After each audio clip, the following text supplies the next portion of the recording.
the whole world is my family. And nothing has united this whole world other than air pollution. I think I can't think of anything else which has brought together this family. The family is in a crisis and we need to work on it.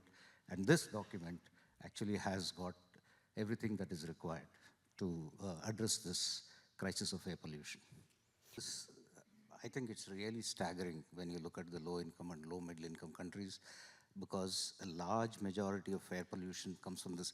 In fact, you showed a data that some countries are more than 10 times the WHO recommendation. I would say it's 20 times. I mean, there are cities which the average is 100, 120. So the biggest problem in these countries is they are the least enabled in terms of tackling this. And therefore, we require a global solution.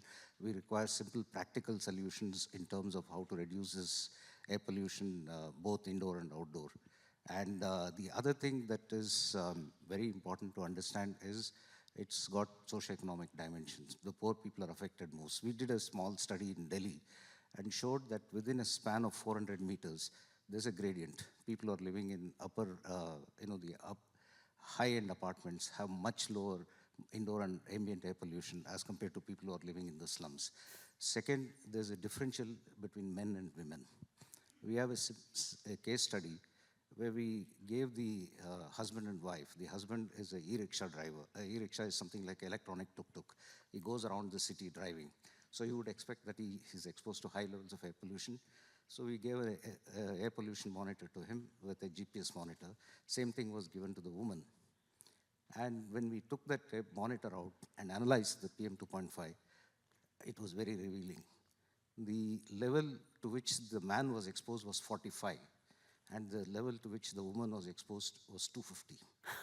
Because she's living in a one-room tenement without any ventilation, using fuel for cooking. And so it was really very high.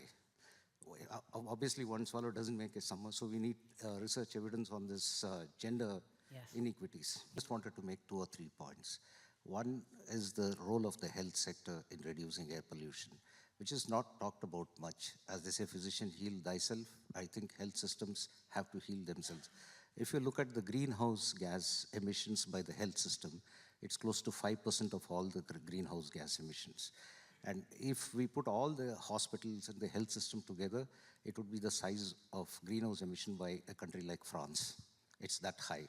So I think there are very simple practical solutions in terms of waste management, in terms of sustainable procurement, in terms of alterations, structural alterations, and those can bring about major changes. That's number one.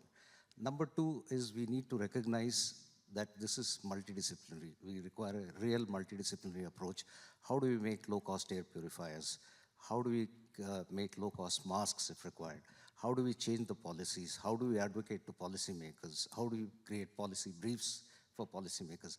There are several things that we can do. I'm very tempted to end with a quote of a person who was very fond of Geneva, von Goethe, who was the German philosopher but lived in Geneva for some time. He said, knowing is not enough. We must be willing. Willing is not enough. We must act. Even if we act and change half the things that has been presented here, we would have done our duty.